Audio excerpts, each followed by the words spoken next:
Et voilà, un rêve de cocher, porter la flamme olympique. Et je me suis toujours demandé à propos de Jeux Olympiques si les médailles d'or étaient vraiment en or. Quelle déception, eh bien non. Ces médailles sont en toc, ou presque. C'est presque des médailles en chocolat. Selon la charte olympique, il faut que ces médailles d'or soient composées à 92% d'argent et seulement 6 grammes d'or pur. Ça veut dire qu'une médaille coûte environ 300 €.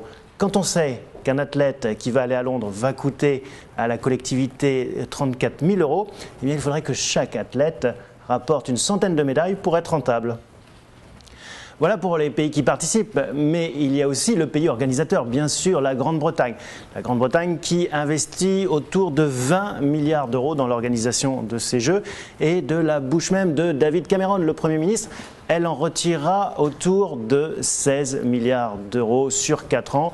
Donc là encore, le calcul est simple, c'est une opération qui n'est pas rentable.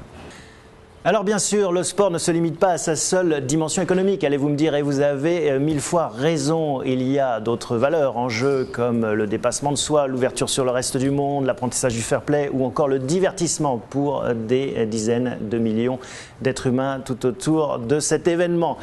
L'important n'est-il pas de participer, comme disait l'autre? En tout cas, je vous souhaite de très bons jeux et que le meilleur gagne.